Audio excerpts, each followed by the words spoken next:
हैं सर आप? बहुत अच्छे हैं। और आपको वीडियो स्टार्ट होने से पहले मैं आपको ये बता दूं कि आज का जो वीडियो रहेगा स्पेशल यूपीएससी एस्पिरेंट के लिए रहेगा। अगर आप यूपीएससी की तैयारी कर रहे हैं या फिर सीजीपीएससी की तैयारी कर रहे हैं, आपका जो सपना है अभिषेक पल्लव सर की तरह आईपीएस बनने का, कलेक्टर बनने का, डीएसपी बनने का या तहसीलदार बनने का, या फिर आप जितने पेरेंट्स लोग देख रहे हैं, अगर आपके बच्चे लोग जो है बड़े अधिकारी बनना चाहते हैं, तो आज का जो वीडियो है बहुत बेहतरीन होने वाला है। और मेरा दावा यह है कि आपको जो है यूपीएससी से सारे जो डाउट है वो क्लियर हो जाएंगे, क्योंकि हम जो है अभिषेक पल्लवा सर का जो संघर्ष है, जो मेहनत है, कैसे स्ट्रेटेजी है, पूरे इस वीडियो में हम जानेंगे। सर आपका हमारे यूट्यूब चैनल में बहुत बहुत स्वागत है, अभिनंदन है। धन्यवाद। दूसरी मुलाकात है सर 1 साल पहले और आए थे जब आप, सबसे पहले यही जानेंगे, आप मेडिकल फील्ड से थे, तो आपको कैसे लगा या फिर किसे देखकर आपको ऐसा लगा कि आपको यूपीएससी में आना चाहिए सर? क्योंकि मैंने एमबीबीएस पहले किया है गवर्नमेंट मेडिकल कॉलेज गोवा से। उसके बाद मैंने एमडी साइकेट्री एम्स में किया है। एमडी करने के बाद मैं 3 साल प्रैक्टिस भी किया। प्रैक्टिस के दौरान मैंने देखा कि एज ए डॉक्टर काफ़ी नोबल प्रोफेशन है, समाज के लिए बहुत कुछ कर सकते हैं, लेकिन कहीं ना कहीं हमारी सीमाएं बंधी हुई होती हैं। यदि हम एक साथ काफ़ी लोगों के लिए कार्य करना चाहें तो सिविल सर्विसेज सबसे अच्छी एवेन्यूज प्रोवाइड करती है, डाइवर्सिटी प्रोवाइड करती है। आप फील्ड में जाके काम करते हैं, जिले के लेवल पे काम करते हैं। हाँ, जॉब सारे अच्छे हैं, हमें देश को अच्छे प्रोफेशनल्स चाहिए, अच्छे इंजीनियर चाहिए, डॉक्टर चाहिए, लॉयर चाहिए, सिविल सर्वेंट्स भी चाहिए। इसी क्योंकि सिविल सर्विसेज को डाइवर्सिटी चाहिए, यही कारण है कि यूपीएससी ने सारे स्टेट गवर्नमेंट के पीएससी एग्जाम्स में सभी फील्ड के लोगों को अलाउ किया जाता है। काफी लोग ये सोचते हैं कि प्रोफेशनल्स यहाँ क्यों आते हैं। प्रोफेशनल्स एक डाइवर्सिटी लाते हैं। आज के टाइम में टेक्नोलॉजी का युग है, और इस टेक्नोलॉजी के युग में जो सर्विसेज सिविल सर्विसेज हैं, उसको में डाइवर्सिटी बहुत जरूरी है। और शासन की ये मंशा भी है कि प्रोफेशनल्स आए, एनरिच करें सर्विसेज को। और निश्चित रूप से पिछले 10 साल की जो जर्नी है मेरी, वो खुद दिखाता है कि डॉक्टर्स का सिविल सर्विसेज में एक अलग स्पेस है। जब मैं दंतेवाड़ा था, वहाँ पे मैंने सैकड़ों मेडिकल कैंप्स लगाए, लोगों के साथ जुड़ाव किया। एक डॉक्टर एक सॉफ्टनेस लाता है। जब पुलिस के अंदर लोग पहले मानते थे कि पुलिस जो है टफ होनी चाहिए, भाषा उसकी कड़ी होनी चाहिए। केवल भाषा से नहीं होता, कार्यशैली, हर कार्यशैली से आप एक छाप छोड़ सकते हैं। तो जो भी लोग प्रोफेशनल्स हैं, वो भी निश्चित रूप से यूपीएससी पीएससी का परीक्षा दे सकते हैं। और जिनको शासन के साथ काम करने की इच्छा है, छोटी जगह पे रह के काम करने की इच्छा है, जनता के बीच में रह के काम करने की इच्छा है, सिविल सर्विसेज उनके लिए बहुत ही अच्छा एवेन्यू प्रोवाइड करता है। सर पूरे भारत के आप इंस्पिरेशन है, पूरे भारत में आप पॉपुलर है, बहुत प्रसिद्धि है, बहुत लोग आपको आइडियल मानते हैं। मैं पर्सनली ये जानना चाहता हूँ सर, आपको जो है आपके कौन इंस्पिरेशन है, आईपीएस के तौर पर हो या जिसे आप जो है फॉलो करते हैं सर, हम जानना चाहेंगे इसे। काफी बड़े बड़े आईपीएस में नाम है जो हम लोग न्यूज़पेपर में पढ़ा करते थे उस टाइम। किरण बेदी मैडम थी, जो कि तिहाड़ जेल में जेलर थी, महिला होने के बाद पुलिस में उन्होंने काम किया। उन्होंने एक बैरियर तोड़ा, एक स्टीरियोटाइप था कि पुरुष ही पुलिस में अच्छा कर सकते हैं। बाकी स्टॉलवर्ड्स रहे हैं, रोबेरियो सर रहे हैं महाराष्ट्र में। काफी लोग लाइमलाइट में रहे, लेकिन सैकड़ों ऐसे भी लोग हैं जो साइलेंटली काफी काम करते हैं, जो इनकी प्रसिद्धि बहुत नहीं हुई है। तो सिविल सोसाइटी से काफी लोग मेरे एस्पिरेशंस रहे हैं जिन्होंने समाज के लिए काम किया है। तो जो भी कुछ अच्छा कर पाता है, जिसको देख के लोग कुछ सीख पाते हैं, वो सभी लोगों से हमें एस्पायर होना चाहिए। और ये बात है कि आज पूरे भारत के युवा जो है, जितने भी यूपीएससी एस्पिरेंट है, पूरे सर आपको पूरा प्रेरणा मानते हैं सर आप, और पूरे भारत के लिए एक छवि छोड़ रहे हैं सर। बहुत ही हमें गर्व की बात है सर, और हमारे सौभाग्य है कि आपसे दोबारा मुलाकात करने का मौका मिला सर। स्पेशली मैं ये जानना चाहूंगा, जितने भी यूपीएससी एस्पिरेंट है वो प्रीलिम्स की तैयारी कैसे करे, क्या मेंस के साथ करे तैयारी या फिर प्रीलिम्स को अलग से करे, इसके बारे में बताइए सर। बिल्कुल, प्रीलिम्स जो है वो मल्टीपल चॉइस क्वेश्चन है। आप देख सकते हैं, पहले पेपर 1 पेपर 2 के मार्क्स ऐड हुआ करते थे, अब केवल पेपर 1 के मार्क्स के ऊपर मेरिट बनती है। 100 क्वेश्चन रहते हैं, 1/3 उसमें नेगेटिव रहता है। काफी कॉम्पिटिटिव है प्रीलिम्स। काफी आपने देखा होगा, काफी लोग जो सेलेक्ट हो जाते हैं वो दोबारा प्रीलिम्स देते हैं, उसमें भी छूट जाते हैं। तो प्रीलिम्स की तैयारी के लिए बहुत जरूरी है कि आप एक पिछले 8-10 साल के क्वेश्चन पेपर को आप स्टडी करें, यूपीएससी के पैटर्न को समझें। क्योंकि फॉरेस्ट एग्जामिनेशन का और इसका प्रीलिम्स कॉमन होता है अपना सिविल सर्विसेज का, तो एनवायरनमेंट से क्वेश्चंस काफी ज्यादा आते हैं, फॉरेस्ट्री से क्वेश्चंस काफी ज्यादा आते हैं। जरूरी है आप अपने स्ट्रेंथ देखें, वीकनेस देखें। कुछ है जो अगर किताब से आप पढ़ेंगे तो आप क्वेश्चंस आने के चांसेस बहुत ज्यादा रहते हैं, जैसे कि फ्रीडम स्ट्रगल है आपका हिस्ट्री में। जैसे कि पॉलिटी है आपका, यदि आपने लक्ष्मीकांत या कोई बुक आपने ध्यान से पढ़ा है तो वो क्वेश्चंस वहीं से आते हैं, आप सही कर सकते हैं। आप ब्रॉड सेक्शंस में डिवाइड करें प्रीलिम्स को।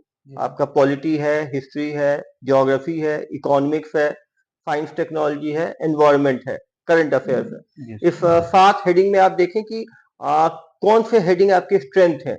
ये जो साइंस के बच्चे होते हैं उनको science technology, environment, biotechnology, IT समझना थोड़ा आसान रहता है। तो यदि आप दूसरे सेक्टर से हैं, आपको समझने में मुश्किल आती है, तो वहां पे आप कोचिंग ले सकते हैं, गाइडेंस ले सकते हैं। आप पुराने पेपर सॉल्व करें, आप देखें कि आपका स्ट्राइक रेट कितना ज्यादा है, किसमें आपको स्ट्राइक रेट बढ़ाने की जरूरत है, किसमें स्ट्राइक रेट कम करने की जरूरत, किसमें कैसे आप बढ़ा सकते हैं। जहां तक दोनों को मिला के कुछ कॉमन है, जैसे ज्योग्राफी आपका हुआ, इंडियन इंडिपेंडेंट हिस्ट्री आपका हुआ, पॉलिटी आपका हुआ, ये आप यदि ठीक से पढ़ेंगे तो उसको मेंस का भी और इसका आप मिला के पढ़ाई कर सकते हैं। मेंस के सिलेबस को देखें, प्रीलिम्स के सिलेबस को देखें। आप शुरू के जो कॉमन टॉपिक्स हैं वो साथ में पढ़ें, जो इंडिपेंडेंट टॉपिक्स हैं आप पढ़ सकते हैं मेंस का, लेकिन लास्ट का 1 मंथ आप केवल प्रीलिम्स के लिए फोकस्ड रखें। होता क्या है, लास्ट के 1 मंथ में भी लोग यदि मेंस का कर रहे हैं तो रिसेंट मेमोरी बहुत इंपॉर्टेंट होती है। आप प्रीलिम्स को हल्के में ना लें। इवन जो सीसैट है, काफी लोग उसमें पासिंग मार्क्स भी क्वालिफाई नहीं कर पाते, तो आप उसके भी सारे सेक्शन, जो कॉम्प्रीहेंशन का है, जो आपका एनालिटिकल एक्टिविटी है, जो मैथ्स वाला सेक्शन है, उसको आप हल्के में ना लें। आप क्योंकि प्रीलिम्स में क्या है, आप देखेंगे 0.15 0.3 मार्क्स से भी लोग छूट जाते हैं और बहुत ही क्लोज कट ऑफ जाता है, उसमें बिल्कुल लीनियंसी के लिए कोई स्कोप नहीं है। और एक बार आप प्रीलिम्स यदि आप क्लियर करते हैं तो प्रीलिम्स और मेंस के बीच में भी 4 से 5 महीने रहते हैं। तो आप कोशिश करें कि यदि आपने 1 साल के हॉराइजन में आपने स्टार्ट की है तैयारी, तो शुरू के 6 से 8 महीने आप मेंस प्लस प्रीलिम्स दोनों की तैयारी करें। लास्ट के 4 महीने में और मेनली लास्ट के 1 मंथ में आप प्रीलिम्स पे ही फोकस करें। और हमने अभी सर ने बताया प्रीलिम्स और मेंस के बारे में, अब हम बात कर लेते हैं इंटरव्यूज के बारे में। सर, इंटरव्यूज कितना इंपॉर्टेंट रहता है? इंटरव्यू बहुत इंपॉर्टेंट है। 275 मार्क्स का यूपीएससी में है, कोई भी स्टेट पे भी आप पीएससी दीजिएगा 200 से 250 मार्क्स के बीच में जगह जगह पे रहता है। इंटरव्यू में स्कोर का अंतर बहुत ज्यादा रहता है। लोगों को ऐसे यूपीएससी में 275 में 100 से लेके लोगों को 220 तक मार्क्स आते हैं, तो रेंज बहुत बड़ा है। और आप मेंस के स्कोर के आधार पे आप एंट्री कर पाएंगे, लेकिन आपको कौन सी सर्विस चाहिए उसके लिए इंटरव्यू बहुत इंपॉर्टेंट है। सर, आपसे इंटरव्यू में क्या क्वेश्चन पूछे गए थे, अगर आपको याद हो तो हमारे दर्शकों से आप साझा कर सकते हैं, अगर आपको याद आ रहा हो तो। मैं लकी था, इंटरव्यू में मुझे यूपीएससी में उस साल 230 मार्क्स मिले थे 300 में, जो कि 3rd हाईएस्ट मार्क्स था उस साल। Congratulation sir. इंटरव्यू में बहुत जरूरी है कि आप अपनी नेचुरल, आप अपने आप को कंपोज, जो संविधान की जो बेसिक चीजें हैं, आपके क्रेडेंशियलर क्रेडेंशियल्स, आपके लोगों के डिसएडवांटेज सोसाइटी के बारे में आप कैसी सोच रखते हैं, वो सच आपकी बातों से बाहर निकल ही जाता है। वो आपके थ्योरेटिकल नॉलेज का चेक नहीं होता, वो आपकी पर्सनैलिटी, नाम ही है पर्सनैलिटी टेस्ट। आप देखेंगे यूपीएससी उसको इंटरव्यू नहीं कहता, उसको पर्सनैलिटी असेसमेंट कहता है। वो आपकी पर्सनैलिटी को गेज करते हैं, क्योंकि सिविल सर्विसेज काफी स्ट्रेसफुल जॉब है। आप स्ट्रेस को कैसे हैंडल करते हैं, जैसे आप अपनी बातों, जैसे कि मैंने अपने हॉबीज में लिखा कि केवल मुझे हॉबीज में कुछ है ही नहीं, तो वो ये बहुत ही इरेटिक चीज थी। इंटरव्यू बोर्ड ने पूछा कि कैसे व्यक्ति हो, आपकी कोई हॉबीज नहीं है? तो मैंने उनको बताया कि मैं एम्स में हूँ, मैं तो 24 में 17 से 18 घंटे हॉस्पिटल में ही रहता हूँ, लोगों की सेवा करने में ही मुझे अच्छा लगता है। आप वहां पे कोई सही गलत नहीं है, आप अपनी बातों को किस तरह से रखते हैं। मैंने वहां पे अपना डिबेट रखा हुआ था कि मुझे अच्छा लगता है, अच्छा डिबेट है। पूछा कि आप जो है लास्ट डिबेट आपने किसमें पार्टिसिपेट किया, तो मैंने बताया women if given equal opportunities can excel in all spheres of life. तो वो भी आपकी एक थिंकिंग दिखाता है कि उन्होंने पूछा कि आपने फॉर बोला अगेंस्ट बोला, मैंने कहा फॉर बोला। मतलब विमेन को हम की कैपेसिटी को हम अप्रिशिएट करते हैं। चीजों को इंटरव्यू में बहुत जरूरी है कि आप अपने पर्सनैलिटी के पॉजिटिव चीजों को डालें। कहीं भी कोई प्रेजुडिस आपके सामने नहीं आना चाहिए, एरोगेंस आपका सामने नहीं आना चाहिए। आपकी आप सबको साथ लेके चल पाते हैं, आपके अंदर एक लीडरशिप क्वालिटी है।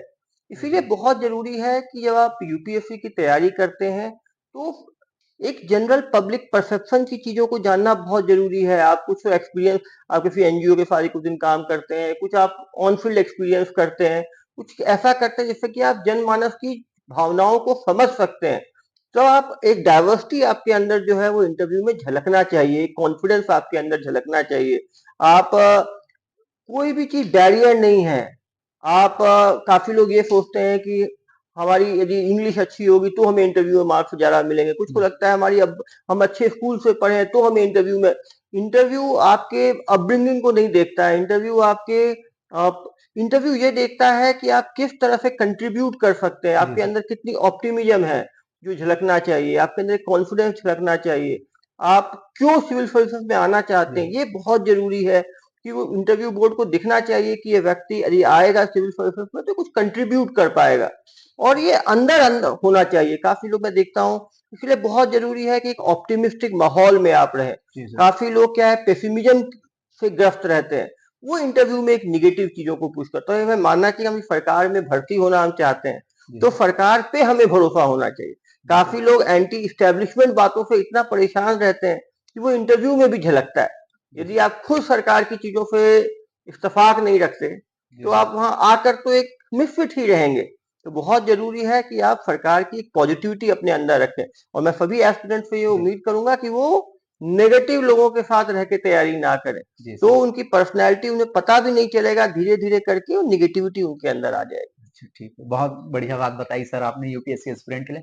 सर एक बात और है, गांवों में ऐसा देखा जाता है या पेरेंट्स के माइंड में ऐसा रहता है कि अगर हमारे बच्चे मैथ्स लेंगे तो बेहतरीन होंगे, या तो साइंस लेंगे तो अच्छे होंगे, या अगर आर्ट्स अगर सब्जेक्ट आप ले लेते हैं तो बिल्कुल स्टूडेंट का मतलब कॉन्फिडेंट ही गिरा देता है। तो सब्जेक्ट कितना मायने रखता है सर यूपीएससी एग्जाम के लिए? आप देखेंगे यदि यूपीएससी का आप सिलेबस देखेंगे, प्रीलिम्स का सिलेबस देखें या मेंस का सिलेबस जी सर। देखें, ज्यादा कंपोनेंट जो है वो आपके ह्यूमैनिटीज सब्जेक्ट का है। जी सर। हिस्ट्री, ज्योग्राफी, जी सर। पॉलिटी, ये एक मेजर एस्पेक्ट है। जी सब्जेक्ट्स आप देखेंगे जो ऑप्शनल जिससे सिलेक्शन ज्यादा होता है वो आपके ह्यूमैनिटीज के ऑप्शनल है। हिस्ट्री देख लें, ज्योग्राफी देख लें, साइकोलॉजी देख लें, फिलोसफी देख लें। तो जरूरी है कि हम अपने टर्म्स पे सब्जेक्ट लें। जी काफी लोग दूसरों को देख के दिग्भ्रमित हो जाते हैं। अभी भी आप देखेंगे लोग कहते हैं इंजीनियर ज्यादा यूपीएससी में सिलेक्ट हो रहे हैं, लेकिन अभी भी आप देखेंगे तो हर साल 1000 के अंदर कम से कम 250 से 300 लोग ह्यूमैनिटीज बैकग्राउंड के लोग आ रहे हैं। लेकिन हमें हमेशा कोशिश करनी चाहिए कि जब भी हम कोई कोर्स परस्यू करें, हम भारत के बड़े यूनिवर्सिटी से इंस्टीट्यूट से करने की कोशिश करें। इसका फायदा ये होता है कि वहां पे हम बाकी लोगों को देख के एक पीयर कंपटीशन रहता है, एक पीयर मोटिवेशन रहता है, और हम एक दूसरे से पॉजिटिव कंपटीशन में आगे बढ़ते हैं। जो लोग ह्यूमैनिटीज से भी आज के दिन में सबके लिए कॉमन एंट्रेंस है, जैसे मेडिकल के लिए नीट है, इंजीनियरिंग के लिए जेई है, वैसे ही यूनिवर्सिटीज के लिए कॉमन यूनिवर्सिटी एंट्रेंस टेस्ट फ्यूट है। तो सभी लोग फ्यूट की तैयारी करें। दिल्ली यूनिवर्सिटी, बड़े बड़े यूनिवर्सिटी हैं, वहां पे अच्छे कॉलेजेस हैं, वहां पर जाके परस्यू करें।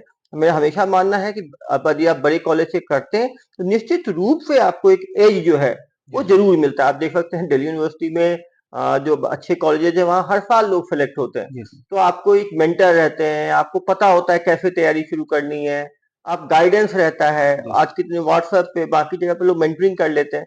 तो निश्चित रूप से अच्छे सीनियर्स मिलने से हमेशा फायदा होता है। कोई कोर्स छोटा बड़ा नहीं होता, इवन कॉलेज छोटा बड़ा नहीं होता। यह है कि बड़े कॉलेज से निकलने की प्रोबेबिलिटी ज्यादा होती है, लेकिन हर कॉलेज से लोग सेलेक्ट होते हैं, हर राज्य से लोग सेलेक्ट होते हैं। लेकिन निश्चित रूप से बिना मेहनत के सफल नहीं हो सकते। यदि हम कोर्स कुछ भी लें उसको समझें। यूपीएससी के लिए बहुत जरूरी है कुछ चीजें जो थंब रूल है। यदि आप मेंस की तैयारी कर रहे हैं, हैंड राइटिंग बहुत इंपॉर्टेंट है। और इसीलिए जो लोग बच्चों को हैबिट हमें शुरू, काफी पेरेंट्स मुझे बोलते हैं सर हम कैसे यूपीएससी की तैयारी शुरू करें। हर एज में अलग अलग तैयारी करनी है। जब हम 12th कर रहे हैं तो उस टाइम हमें फ्यूट एग्जाम का, नीट का, जेई का, उस पे उसी टाइम हम यूपीएससी शुरू कर दें तो कहीं ना कहीं बच्चे के ऊपर दबाव बढ़ जाएगा। लेकिन कुछ थंब रूल है जो हमें करना चाहिए। बच्चों को शुरू से अच्छी हैंडराइटिंग के लिए हमें प्रेरित करना चाहिए, क्योंकि यदि आप मेंस में देखेंगे हैंडराइटिंग अच्छी है तो निश्चित रूप से एक पेपर में यदि 100 में खराब हैंडराइटिंग पे यदि 75 मिलेगा तो अच्छी हैंडराइटिंग उसी सेम कंटेंट पे 2 से 3 नंबर एक्स्ट्रा मिलेगा। तो यदि एक पेपर में 2-3 नंबर एक्स्ट्रा है और यदि 8 पेपर है तो आप समझ सकते हैं 20 से 25 नंबर का अंतर हो जाता है। तो हैंडराइटिंग अच्छी रखें, वो हमेशा एक फायदेमंद चीज रहती है। राइटिंग स्पीड अच्छी होनी चाहिए, क्योंकि आप जब चीजों को लिख पाएंगे तो काफी लोगों की मैंने देखी है राइटिंग स्पीड बहुत कम रहती है। दूसरा क्या, क्रिटिकल रीजनिंग बहुत इंपॉर्टेंट है, हर चीज के ऊपर एक क्रिटिकल थिंकिंग, जी सर। जो चीजें हो रही है क्यों हो रही है, कैसे हो रही है, कैसे अच्छा होगा। क्वेश्चन को समझना बहुत जरूरी है। जी सर। क्वेश्चन में कभी एलुसिडेट रहता है, कभी डिफाइन रहता है, कभी एक्सप्लेन रहता है, कभी एनालाइज रहता है, कभी क्रिटिकली एनालाइज रहता है। हर टर्म से वो क्वेश्चन बदल जाता है। क्वेश्चन के सब, एक क्वेश्चन के 4 सब पार्ट्स हैं, तो टाइम मैनेजमेंट बहुत जरूरी है कि पहले तो इस एक क्वेश्चन को कितना टाइम देना है, और फिर एक क्वेश्चन को यदि 8 मिनट देना है तो 4 सब पार्ट है, 2-2 मिनट हमें चारों सब पार्ट को देना है। काफी बच्चे मैं देखता हूँ कि कुछ क्वेश्चंस काफी अच्छा लिखते हैं लेकिन आधा पेपर ही उनका छूट जाता है। तो टाइम मैनेजमेंट बहुत जरूरी है, प्रैक्टिस बहुत जरूरी है। क्वेश्चन पेपर को घर में उसी पुराने पेपर को हम करें, टाइम मैनेजमेंट सीखें। काफी लोग सीधा एग्जाम में जाके पेपर लिखते हैं, फिर वहां जाके वो पैनिक हो जाते हैं, चीजें गड़बड़ा जाती हैं। एग्जाम लाइक कंडीशंस में एग्जाम देना बहुत जरूरी है। एग्जाम यदि आपका 10 बजे से 1 बजे के बीच में है, तो हम मॉक भी अपना घर भी पेपर 10 से 1 के बीच में ही दें, जिससे उस टाइम हम सबसे ज्यादा एक्टिव रहें। जी सर। काफी लोग क्या करते हैं, आप काफी लोगों को सुबह पढ़ना अच्छा लगता है, कुछ लोगों को रात में पढ़ना अच्छा लगता है, दोनों चीजें ठीक है, लेकिन एग्जाम का टाइम तो कोई चेंज नहीं कर सकता अपने हिसाब से, तो वही टाइम रहेगा जो यूपीएससी का टाइम है।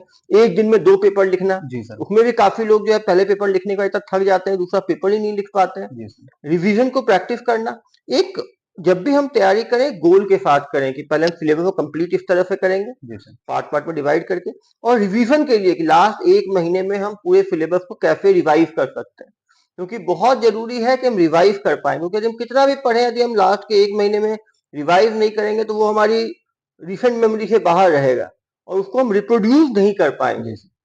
बहुत जरूरी है एक स्टडी पार्टनर रखना। यदि आप स्टडी पार्टनर रखते हैं, दोनों आपस में डिस्कस करते हैं, और कॉम्प्लीमेंट्री स्टडी पार्टनर हो तो ज्यादा अच्छा है। होता क्या है कि इंजीनियर से ही दोस्ती करता है। हाँ जी सर। अच्छा होता है यदि हम डाइवर्स ग्रुप में दोस्ती करें, एक इंजीनियर है, एक डॉक्टर है, एक कोई आर्ट बैकग्राउंड का है, एक कॉमर्स बैकग्राउंड का है, तो उससे क्या होता है, कुछ सब्जेक्ट इकोनॉमी वो बता सकता है, हिस्ट्री वो बता सकता है, तो हम नॉलेज को शेयर कर सकते हैं और चीजों को समझ सकते हैं। तो दोस्ती भी डाइवर्सिटी, और डाइवर्स ग्रुप में दोस्ती करने से हमारी जो दिमाग की जो डाइवर्सिटी ट्रेनिंग है वो भी बढ़ती है, और हमारे स्टीरियोटाइप भी ब्रेक होते हैं। काफी लोगों को लगता है हम बड़े इंस्टीट्यूट से पढ़े हैं तो हम तो ज्यादा तेज हैं, हमने तो इस कोर्स में पढ़ा है तो हम ज्यादा तेज हैं। हम जब दूसरों के साथ रहते हैं तो मालूम चलता है कि हर आदमी में कुछ ना कुछ क्वालिटी है, हर कोर्स में कुछ ना कुछ जो है एक। वैसे ही न्यूज़पेपर पढ़ने की आदत बहुत ही पॉजिटिव आदत है। हमारी बच्चों को ये आदत डालें। आज के दिन में बच्चों की रीडिंग हैबिट्स भी बहुत कम हो रही है, किताबें नहीं पढ़ रहे, आजकल ऑनलाइन हर चीज हो रहा है। जब तक हम किताबें पढ़ने की आदत नहीं डालेंगे, हमारी रीडिंग स्पीड कभी नहीं बढ़ेगी। कोई भी तैयारी के लिए रीडिंग स्पीड, राइटिंग स्पीड तो जरूरी है ही, साथ में रीडिंग स्पीड भी जरूरी है। और रीडिंग स्पीड तभी आपकी बढ़ सकती है जब आप किताबें पढ़ोगे। तो ये जो बुक रीडिंग की जो हैबिट खत्म हो रही है, उसको री इनकलकेट करने की आवश्यकता है हमारे अंदर, स्कूल से ही। क्योंकि हैबिट क्या है, यदि हम शुरू में डाल दें तो बहुत आसान होता है। शुरू से हमें न्यूज़पेपर पढ़ने की आदत हो, शुरू में हमें जो इंटरेस्टिंग टॉपिक है हम उससे स्टार्ट करें। जिसको स्पोर्ट्स अच्छा लगता है स्पोर्ट्स पेज पढ़े, जिसको इकोनॉमी अच्छा लगता है इकोनॉमी पेज पढ़े, जिसको पॉलिटिक्स अच्छा लगता है पॉलिटिक्स का पेज पढ़े, और फिर धीरे धीरे करके हम बाकी पेजेस की भी अंडरस्टैंडिंग बढ़ाएं। क्योंकि हो सकता है हम जब क्लास 7th 8th 9th में न्यूज़पेपर पढ़ रहे हैं तो वो करंट अफेयर उस टाइम काम नहीं आएगा, लेकिन एक जो बेस बनता चला जाता है वो एक आगे बहुत काम आता है। और जब भी हम कुछ पढ़े हम सोचें, जैसे हमने पढ़ा कि रशिया के साथ रशिया यूक्रेन युद्ध हो रहा है, तो हम सोचें कि यदि युद्ध नहीं होता तो क्या होता, युद्ध में रशिया जीतेगा तो क्या होगा, यूक्रेन हुआ तो क्या होगा, इसके कारण क्या क्या चीजों में फर्क पड़ा है, ऑयल रेट में क्या फर्क पड़ा है, ट्रेड में क्या फर्क पड़ा है, जियोपॉलिटिकल कंडीशंस में क्या फर्क पड़ा है, हम चीजों को समझें। काफी लोगों को सीधे रटने की आदत होती है। आज के टाइम में एंट्रेंस एग्जामिनेशन आप रट के नहीं निकाल सकते, और वो भी यदि यूपीएससी जैसे एग्जाम है जो कि काफी ज्यादा क्रिटिकल रीजनिंग पे डिपेंडेंट है, तो चीजों को समझना बहुत जरूरी है, सोचना बहुत जरूरी है। जो 1 साल के जो करंट अफेयर्स उसके अपने नोट्स बनाए, अपने नोट्स हमेशा काम आते हैं। उसका मेन फायदा ये होता है कि अपने नोट्स को हम अपनी हैंडराइटिंग को समझना और तेज पढ़ना बहुत आसान है। काफी लोग दूसरे के नोट्स पढ़ते हैं, दूसरे का नोट्स पढ़ने में उसकी हैंडराइटिंग अलग रहती है, तो वो हमें समझने में टाइम लगता है, एंड में रिवाइज करने में बहुत ज्यादा टाइम लगता है। और सभी से मेरा अनुरोध है कि 100 में 1 या 2 लोग ही रहते हैं जो ऑनलाइन पढ़ के ऑनलाइन नोट्स बना के अच्छा रिवाइज कर लेते हैं। तो ऑनलाइन नोट्स को रिवाइज करने में बड़ी प्रॉब्लम आती है, पेज बार बार पलटना, वापस किसी पेज में जाना है तो मुश्किल। जितना हो सके आप हैंड रिटेन या फिर टाइप्ड है तो उसका आप प्रिंट आउट निकाल के रखें, क्योंकि कागज को पलटना बहुत आसान है।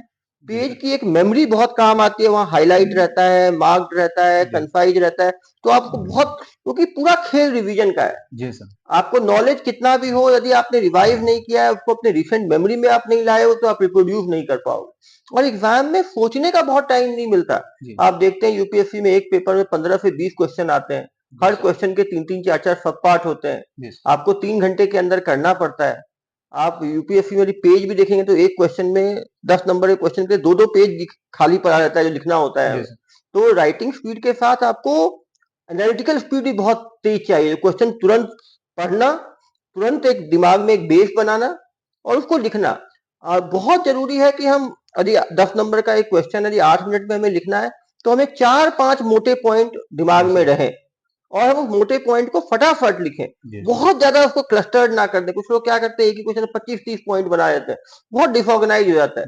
एक ऑर्गेनाइज करना भी बहुत जरूरी है। इसीलिए आप जब भी मॉक देते हैं, सबसे अच्छा इवेल्युएटर आदमी खुद होता है। आदमी लिखे और सोचे कि इसमें क्या और इम्प्रूवमेंट किया जा सकता था।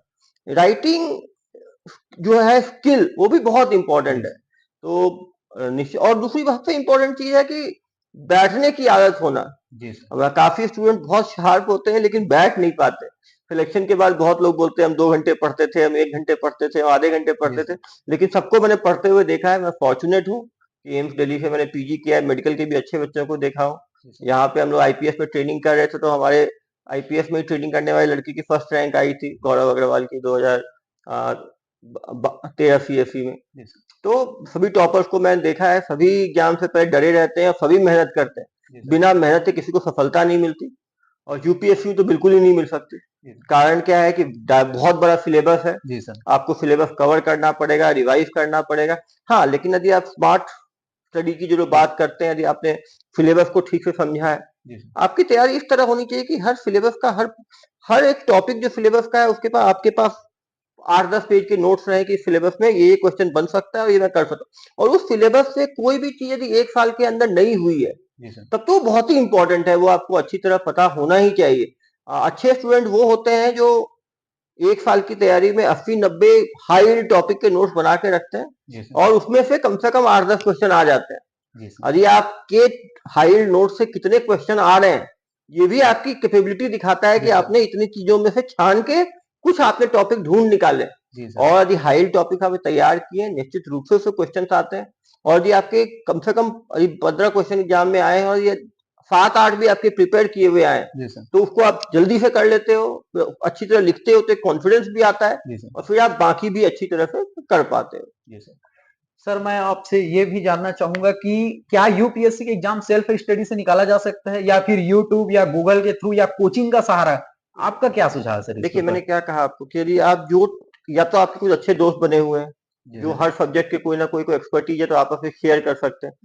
जब आदमी तैयारी शुरू करता है, तो ज्यादातर 12th आपने अच्छी तरह कर रखा है सारे सब्जेक्ट, तो एक तैयारी खुद की जा सकती है। लेकिन आप देखेंगे, जैसे मैं मेडिकल ग्रेजुएट था, तो मेरे लिए इकोनॉमी बहुत नया था। इकोनॉमी में जो बहुत सारे टर्म्स हैं, सीआरआर है, रेपो रेट है, रिवर्स रेपो रेट है, ये अनजान आदमी को नहीं पता रहता है। किताब से पढ़ने में हम पढ़ सकते हैं, लेकिन थोड़ा समय लगता है। तो या तो उसमें हम आजकल यूट्यूब, हमारे टाइम उतना यूट्यूब नहीं था, 2012-13 में, तो उस टाइम यूट्यूब स्टार्ट ही हुआ था, रिवोल्यूशन आना एकेडमिक फील्ड में। अभी तो बहुत सारे प्लेटफॉर्म्स हो गए हैं जो कि अच्छे मटेरियल देते हैं, लेकिन वहां भी जरूरी है कि देखिए, हम गलती करके सीखें तो कोई फायदा नहीं है, टाइम वेस्ट होता है। यदि हमारे अच्छे मेंटर्स हैं, सीनियर्स हैं, जो बता सकते हैं कि ये वीडियो इस टॉपिक के लिए अच्छे हैं और वो अच्छी तरह एक्सप्लेन किया हुआ है, तुम समझ सकते। क्योंकि आप देखिए, किसी भी प्लेटफॉर्म पे 1000 वीडियो है तो हजारों अच्छे नहीं है, हजारों हम देख के फिर सेलेक्ट करें तो समय बहुत लग जाएगा। तो यदि हमारे पास अच्छा गाइडेंस है, वो गाइडेंस मेंटर टू मेंटर हो सकता है, वो आपके कुछ रिलेटिव तैयारी किए हैं वो हो सकते हैं, और जो आपको गाइड कर रहे हैं वो दिल से अच्छे हो। प्रॉब्लम ये भी है, हमारे अंदर आपस में बहुत कंपटीशन रहता है। हम कोई अपना ट्रेड सीक्रेट नहीं बताना चाहता, लोग सोचते हैं कि हम, तो यदि आप, क्योंकि वो भी कॉम्पिटिटर है, तो यदि आपके अच्छे कंटेंट के बारे में आपको पता है, तो आप यूट्यूब में बहुत अच्छे टीचर्स हैं, आप ऑफलाइन दे रहे हैं या ऑनलाइन देखें, कंटेंट तो वही है।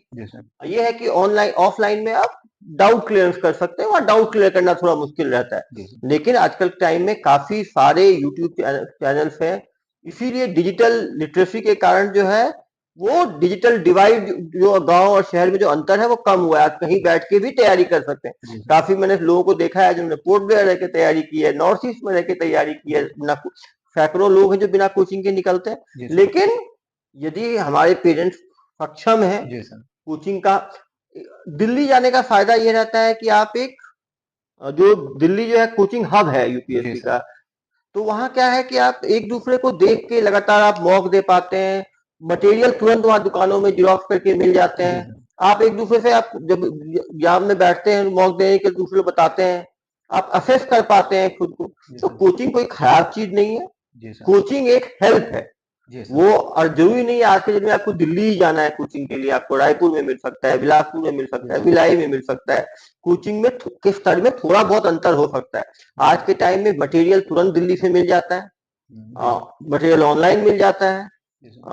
तो हमें ये नहीं सोचना चाहिए जो कोचिंग पढ़ के बच्चे कर रहे हैं वो गलत कर रहे हैं। कोचिंग भी एक तरह की मदद है, तो वो मदद, असिस्टेंस लेने में कभी भी हमें शर्मिंदगी नहीं फील करनी चाहिए।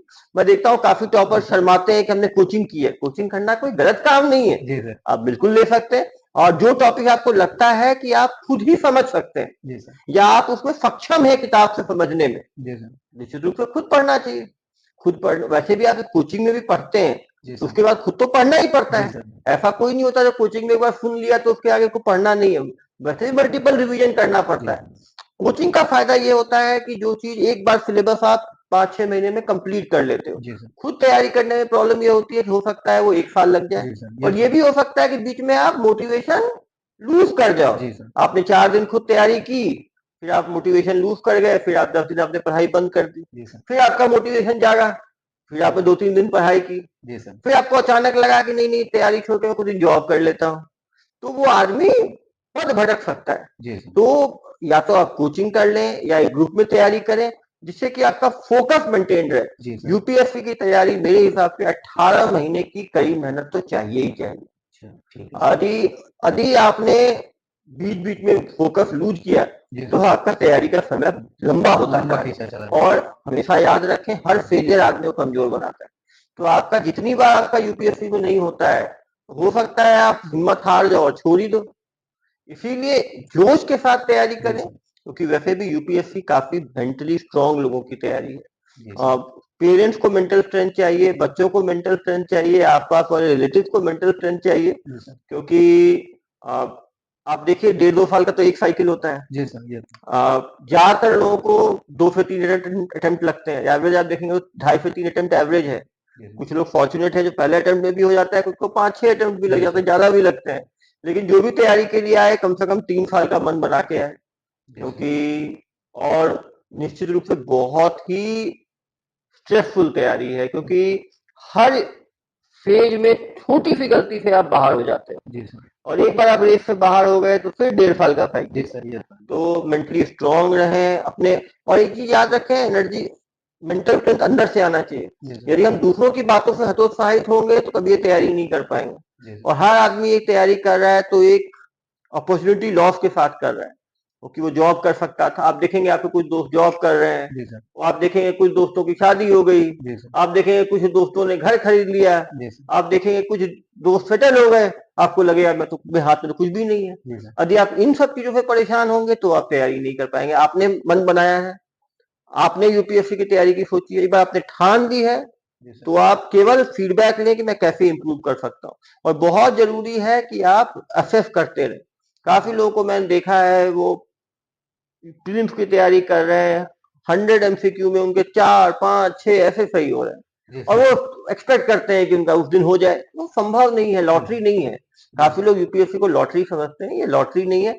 मेहनत करने वाले भी कुछ छूट जाते हैं, ये मैंने देखा है, लेकिन बिना मेहनत किए हुए कभी निकल जाए ये संभव नहीं है। तो अपने आप को देखें कि लिए आपका हर मॉक के बाद आप खुद को असेस करें कि किस सब्जेक्ट में जो क्वेश्चन आए थे कितने आपके आते हुए गलत हुए, कितने आपको आते ही नहीं थे, कितने क्वेश्चन आपके किताब में थे लेकिन आप याद नहीं रख पाए, कितने थे जो किताब में थे ही नहीं। यदि आपकी किताब में, जिस किताब से आप पढ़ रहे हो, जिस मटेरियल से पढ़ रहे हो, उससे यदि 25 से 30% उससे आ ही नहीं रहा, जी सर। इसका मतलब है कि कंटेंट गड़बड़ है, तो आप अच्छा कंटेंट ढूंढें। जी सर। तो अब जिस जगह से आप पढ़ रहे हो मटेरियल भी अच्छा होना चाहिए, और मटेरियल को आप इस फॉर्म में रखो कि आप उसको रिवाइज फास्ट कर सको। जी सर। काफी लोग क्या है, और एक चीज के लिए एक ही मटेरियल रखें।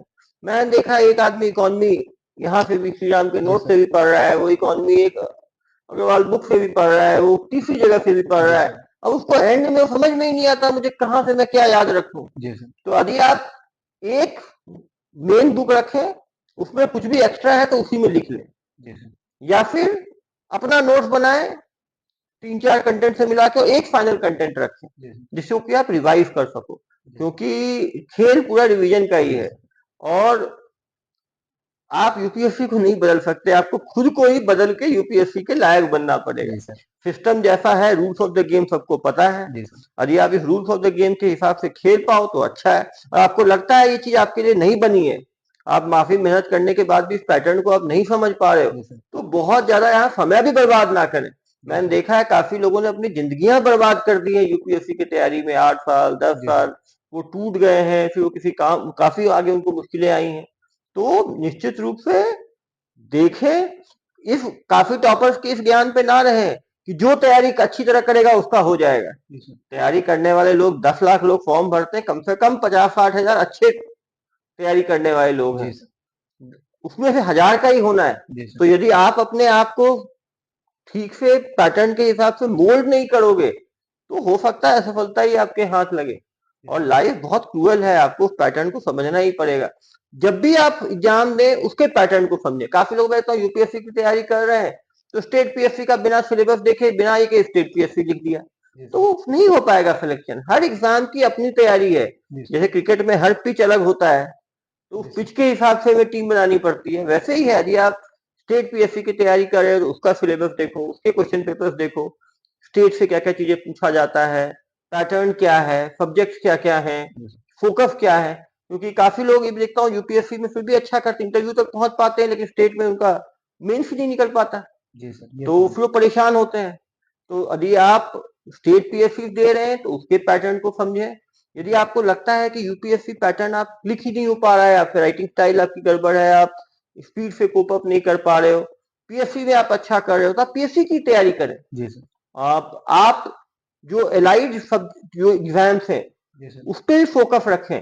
आप सीएपीएफ का फॉर्म निकलता है, जी सर। बैंकिंग का फॉर्म निकलता है, आपको लगता है ये पैटर्न आपको बैंकिंग के लिए है, तो आप वो भी एग्जाम दे के बैकअप में वो एग्जाम निकाल के रख सकते हैं, जी सर। जिससे कि आपकी जॉब आपके हाथ में रहे। तो बहुत जरूरी है कि निश्चित रूप से कॉम्पिटिटिव एग्जाम है, पेरेंट्स के लिए, बच्चों के लिए बहुत ही ज्यादा मेंटल स्ट्रेंथ की जरूरत है। आए दिन हम सुनते हैं जी सर। कि इंजीनियरिंग मेडिकल की तैयारी कर रहे हैं लोग आत्महत्या कर ले रहे हैं, यूपीएससी की तैयारी कर रहे हैं लोग डिप्रेशन का शिकार बन जा रहे जी हैं। सर। इसीलिए बहुत जरूरी है जो लोग तैयारी कर रहे हैं उनके लिए ये भी है कि उनके पेरेंट्स से भी मैं आग्रह करूंगा, बच्चों जी से सर। बातचीत करते रहें, बच्चों को उत्साहित करते रहें, बच्चों से मिलते रहें। नहीं तो काफी बच्चे गलत कदम तक जी उठा सर। लेते जी। हैं।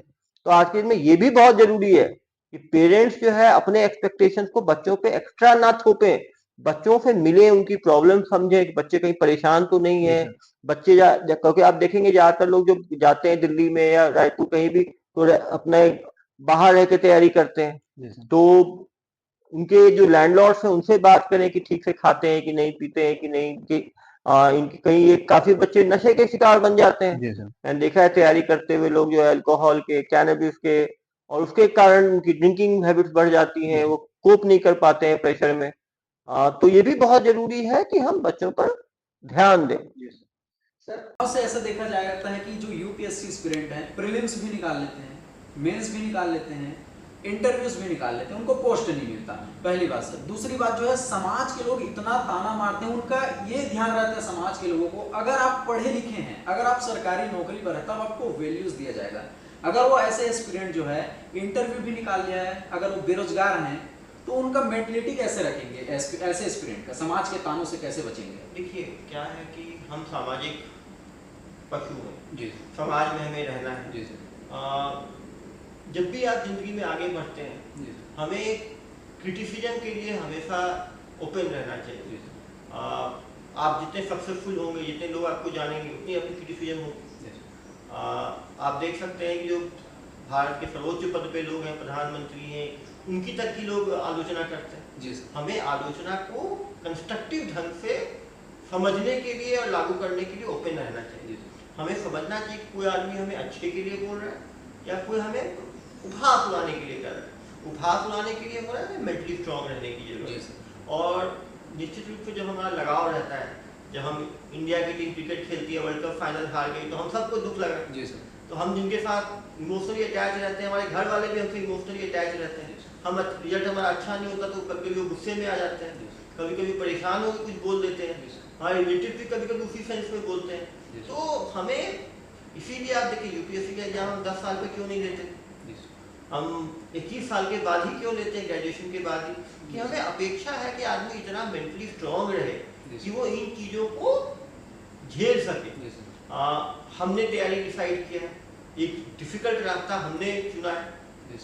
तो जब भी आपको कोई बड़ी चीज के लिए कोशिश करनी है तो इन सब चीज़ों को हमें नज़रअंदाज करना ही पड़ता है। इवन आप जब सर्विसेज में आते हैं, जब आप अधिकारी बनते हैं, तब भी 10 तरह के आपके ऊपर लांछन लग सकते हैं, 10 तरह की स्ट्रेस हो सकती है, बहुत चीज़ें ऐसी हो सकती हैं जो आपके कंट्रोल में नहीं है। तो कहीं ना कहीं यूपीएससी उसी की तैयारी कराता है कि आप इतने मेंटली स्ट्रांग बने कि आगे जिम्मेदारियों को आप निभा पाए। निश्चित रूप से हाँ, हर सफलता या असफलता के बाद हमें फीडबैक देना चाहिए, कैसे इम्प्रूव करना है उसके बारे में सोचना चाहिए। जो लोग आपको आपके अच्छा सोचते हैं और कहीं ना कहीं तो इस गुस्से के कारण आपको बोल रहे हैं, उसको अलग हैंडल करना है। जो आपको डिमोरलाइज करने के लिए, नीचे गिराने के लिए आपका मजाक उड़ा रहे हैं, उनको आपको अलग। हमें हर आदमी की हर चीज़ पे न दिल से लगाना चाहिए, हमें मजबूत बनना चाहिए। और जो व्यक्ति मजबूत है उसका कोई दूसरा कम से कमज़ोर नहीं बना सकता, हम खुद को खुद कमज़ोर बनाते हैं। और ज़िंदगी में हर चीज़ हमारे हिसाब से वो ज़रूरी नहीं, लेकिन कुल विविधताओं और बिल्कुल आश्चर्यों का ज़िंदगी है। उसी तरह जीवन ऐसे ही आता है। तो मैं सभी एस्पिरेंट्स को कहूँगा कि वो मेंटली स्ट्रांग बने, वो अपने तैयारी की तरफ देखें। जी सर। जो तैयारी करेंगे जरूर सफल होंगे, और जब सफल होंगे तो वही लोग कहेंगे कि देखो ये तो 2 साल नहीं हुआ था कि अभी अधिकारी हो गए। और एक बार आप सफल हो जाते हैं तब कोई पीछे नहीं देखता कि आप पहले अटेम्प्ट में हुए, दूसरे में हुए, तीसरे में हुए। इतने सारे आपके जिलों में कलेक्टर्स होंगे, एसपीज होंगे, हम किसी से इंटरव्यू में नहीं कब बने, कितने अटेम्प्ट हुए बने, आप कहाँ पहुँचते हैं वो इम्पोर्टेंट होता है। यूपीएससी में आप यही ज्ञान की खूबसूरती है कि आप पहले अटेम्प्ट में भी लोग होते हैं, 8वें अटेम्प्ट में भी होते हैं, छोटे शहर से भी होते हैं, बड़े शहर से भी होते हैं, सरकारी स्कूल से भी होते हैं, प्राइवेट स्कूल से भी होते हैं। विविधता यहाँ यूपीएससी का जो है कोर मंत्र है। और निश्चित रूप से कभी अच्छी तरह तैयारी करें। सर आईपीएस के जितने भी एस्पिरेंट हैं, यूपीएससी के एस्पिरेंट हैं, वो ये जानना चाहते हैं सर कि आईपीएस की ट्रेनिंग कैसे होती है और आईपीएस को क्या सुविधा मिलती है, सरकारी सुविधा, सैलरीज क्या होती है, बहुत कमेंट कर रहे थे लोग। तो आप सर प्लीज आईपीएस की जो ट्रेनिंग है, पहले फाउंडेशन कोर्स सभी सर्विसेज की एक साथ मसूरी में होती है, लाल बहादुर शास्त्री नेशनल अकेडमी में। और फिर पुलिस की ट्रेनिंग जो है वो नेशनल पुलिस सरदार वल्लभ भाई Patel national police academy Hyderabad है, वहाँ पर होती है। 1 साल की ट्रेनिंग होती है और उसमें कानून के बारे में बताया जाता है, आप कानूनों के बारे में, स्पेशल लॉज के बारे में, लॉ एंड ऑर्डर के बारे में, पब्लिक पीस के बारे में। और वहाँ बहुत ही आउटडोर ट्रेनिंग डिग्रेस रहती है, दौड़ भाग, combat training, commando training, horse riding, swimming, rock climbing. बहुत ही अच्छी एकेडमी है, मतलब इतनी सुविधाएं आपको मतलब ऐसी मतलब पूरे देश में इंडियन मिलिट्री एकेडमी हो, नेशनल पुलिस एकेडमी हो, ये प्रीमियर इंस्टीट्यूट है आर्म फोर्सेस पुलिस की ट्रेनिंग में। वहाँ पे आपको एक सिविलियन को एक पुलिस ऑफिसर के रूप में आप बाहर निकलते हैं। जहाँ तक सुविधाओं की बात है, जैसे बाकी जगह पे स्केल रहता है, यहाँ पे लेवल 10 से स्टार्ट होते हैं। आपको सरकारी घर मिलता है, गाड़ियाँ मिलती हैं, ड्राइवर्स मिलते हैं, आपको आपके बेसिक आपकी, क्योंकि आप पूरे टाइम काम में लगे रहते हैं तो आपको देखने के लिए घर पे है जो है आपकी वर्दी लगाने के लिए, बाकी लेने के लिए हेल्प रहता है। आपको शासन, क्योंकि शासन से जो एक अच्छे जीवन के लिए जितनी चीज़ें चाहिए सभी मिलती हैं, तो निश्चित रूप से सुविधाओं के लिए ना है। यदि आप एक नाम बनाना चाहते हैं, यदि एक पकड़ आप चाहते हैं कि आपके काम से हजारों लाखों लोगों की ज़िंदगी में आप कुछ असर डाल पाते हैं, तो निश्चित रूप से सिविल सर्विसेज है। क्योंकि सुविधाएं तो आप किसी भी तरह के जॉब, प्राइवेट जॉब में भी कर सकते हैं, काफ़ी लोग प्रोफेशनल्स होकर भी आप अच्छा कर सकते हैं। जी सर। लेकिन निश्चित रूप से आपके और आपके परिवार के लिए रहने के लिए जितनी सुविधाएं चाहिए, सारी सुविधाएं जो है शासन प्रोवाइड करें। सर अभी जो है कवर्धा में बहुत से नक्सली जो हैं आत्मसमर्पण कर रहे हैं सर, उनसे जब बात होता है तो ये कारण पता चलता है सर कि वो क्यों जो है नक्सली बन जाते हैं, क्यों वो हथियार उठाने के लिए जो है क्यों वो हथियार उठाते हैं सर, इसका कारण कुछ पता चला सर? हाँ, क्योंकि बस्तर से नक्सलवाद शुरू हुआ, जैसा आप जानते हैं। पहले जो जंगल, पहले जो लोगों कहीं ना कहीं ट्राइबल्स के साथ जो शासन प्रशासन नहीं पहुंच पाया था, जो वैक्यूम था, उसको जो एक विचारधारा है उसने उसका फ़ायदा उठा के लोगों को ब्रेन वॉश किया।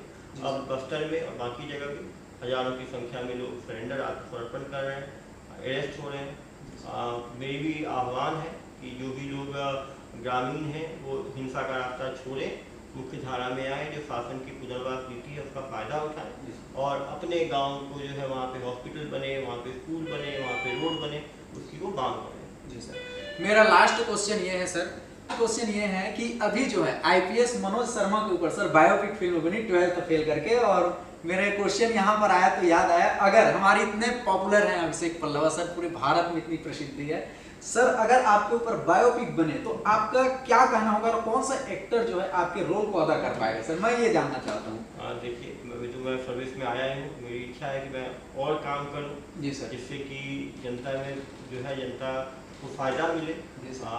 अलग अलग एंगल्स जो सर्विसेज के हैं, डाइवर्सिटी मेरे अंदर है।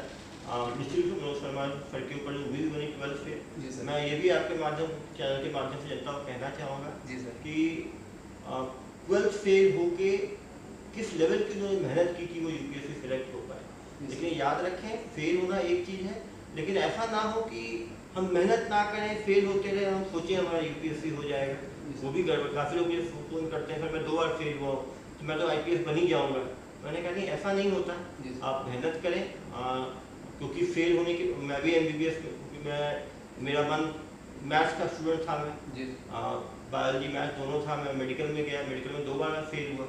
लेकिन इसका मतलब, लेकिन ये 2 बार फेल होने के बाद भी मेडिकल को मैंने इतनी अच्छी तरह पढ़ा कि मेरी पोस्ट ग्रेजुएट एग्जाम में डबल डिजिट रैंक आया। एम्स दिल्ली से मैंने पीजी किया और उसके बाद यूपीएससी मैंने एमबीबीएस 2005 में किया, यूपीएससी मैंने 2012 में दिया। 7 साल बाद भी जब यूपीएससी मैंने दिया तो ऑप्शन मैंने मेडिकल साइंस रखा, जो कि बहुत डिफिकल्ट ऑप्शनल है। तो आप कभी भी, फेल होना एक चीज़ है, लेकिन चीज़ों को अच्छी तरह आना वो बहुत ज़रूरी है। आप चीज़ों को अच्छी तरह से जानें। और जहाँ तक बायोपिक बनने की बात है, जनता चाहेगी, जनता में होगा तो आने वाले समय कोई नहीं जानता, लेकिन मेरा काम है मेहनत करना और जहाँ तक हो सके जनता में की सुविधाओं के लिए कार्य करना। तो आज हमने जो है बहुत ही पॉपुलर, मेरे फेवरेट एसपी सर से हमने बातचीत की, यूपीएससी एस्पिरेंट के जितने भी सवाल, जितने भी डाउट रहे, चाहे उनकी पढ़ाई को लेकर हो, पूरे पेरेंट्स को लेकर हो, बहुत सर ने बहुत ही बेहतरीन जवाब दिया। आपके लिए वीडियो काफ़ी फायदेमंद होगा ऐसा मैं आशा करता हूँ। सर आपने समय दिया, बहुत बहुत धन्यवाद सर आपका, थैंक्स।